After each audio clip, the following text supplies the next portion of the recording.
నాది స్వయంగా ఇక్కడ నుంచి 650 కిలోమీటర్లు జర్నీ చేసి మార్నింగ్ బయలుదేరి ఇప్పటికి వచ్చాను గురువుగారి కోసం. ఎందుకంటే ఈరోజు నేను యాంకర్గా టీవీ షోస్కి అయితే అప్లై చేశాను, ఇంకా లేదు. వచ్చే సంవత్సరం నేను టెలివిజన్లో చూడొచ్చు మీరు. యాంకర్గా,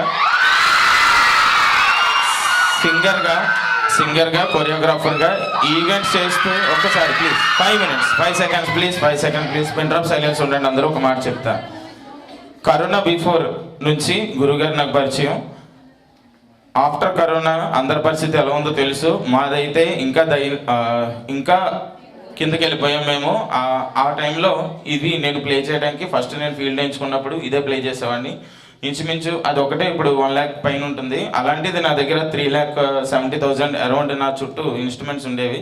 అంత గొప్పగా బ్రతికాను. అయితే ఆఫ్టర్ దట్ కరోనా తర్వాత ఇంట్లో ఎవ్వరు కూడా పనికి వెళ్ళేది కాదు, ఏది చేసేది కాదు. అయిపోయింది, అక్కడితో ఫినిష్ అనుకున్నప్పుడు ఇవన్నీ అమ్మేశాను నేను.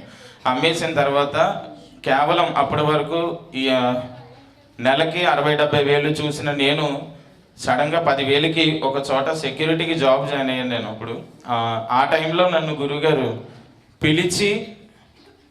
ఇంటికి పిలిచి గురుగారి ఇంట్లో అడుగు పెడితే కనుక సత్య సాయిబాబా వారు, మరి అలాగే షిరిడి సాయిబాబా గుళ్ళోకి అడుగు పెట్టామా అన్నట్టుగా ఉంటుంది.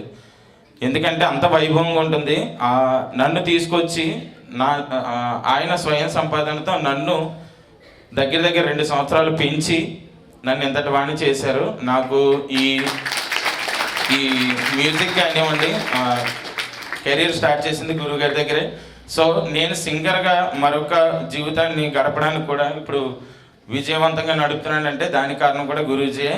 ఎస్పెషల్లీ మెడిటేషన్ చెప్పాలి మీతో. గురువు గారి దగ్గర పిరమిడ్స్ ఉంటాయి. అవి మన పిఎంసి స్పిరిచువల్ సొసైటీలో చాలా వరకు అది సేల్ చేస్తారు. పిరమిడ్స్ పైన పెట్టి నన్ను కింద కూర్చోబెట్టి, నా వయసు ఇప్పుడు 32. గురుగారి దగ్గరకు వచ్చినప్పుడు నా దగ్గర 24. నాతో దాదాపుగా అరగంట సేపు ధ్యానం చేయించిన తర్వాత నాకు ఏదైతే ఇష్టమో అదే చేసేవారు గురువుగారు. నన్ను అసలు కష్టపెట్టేవారు కాదు. సో ఆయన బ్లెస్సింగ్స్, ఆయన దగ్గర 2 సంవత్సరాలు పొందినటువంటి నా అనుభవం వల్లే ఈరోజు నేను నెలకి ఇంచుమించు 1,50,000 పైన చూస్తున్నాను నేను. మా డాడీ, మా నాన్నగారు corona before RI revenue inspector రెవెన్యూలో. ఇప్పుడు మా డాడీ అట్ ప్రెసెంట్ కాకినాడ రూరల్లో డిప్యూటీ తహసీల్దార్గా చేస్తున్నారు. డిప్యుటేషన్ మీద ఎంఎస్ఓ కూడా చేస్తున్నారు. ఆయన ర్యాంక్ అది. మా చెల్లై మీలాగే ఇంజనీరింగ్ చదువుకొని చక్కగా అమ్మాయి జేఎన్టీయూలో స్కిల్ డెవలప్మెంట్ యాక్ట్లో మంచి ఆఫీసర్గా ఉంది ఆ అమ్మాయి. సో వాళ్ళకి ధీటుగా సమానంగా వాళ్ళకి పైనే కూడా నా సంపాదన నుంచి, నా పరపతి నుంచి వ్యక్తి ఒకసారి గట్టిగా చప్పట్లు కొట్టాను. ఇలాంటి గురువు మీరైతే ఎక్కడ చూడలేరు. నాకు దొరికారు ఇలాంటి గురువు. సో అలాంటి గురువు బ్లెస్సింగ్ మీకు కావాలన్నా ఆయన చేయి పట్టుకుంటే చాలు.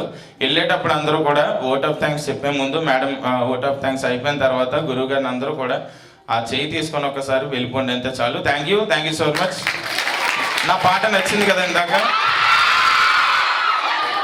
కొన్ని సంవత్సరాల ముందు మైక్లో నా మాట నాకే నచ్చేది కాదు. Thank you so much. అందరికీ నమస్కారం. మీరు వీక్షిస్తున్నటువంటి ఈ ఆధ్యాత్మిక ప్రాపంచిక వీడియోల్ని సబ్స్క్రైబ్ చేసుకోండి. మీ స్నేహితులతో సబ్స్క్రైబ్ చేయించండి. ధన్యవాదాలు.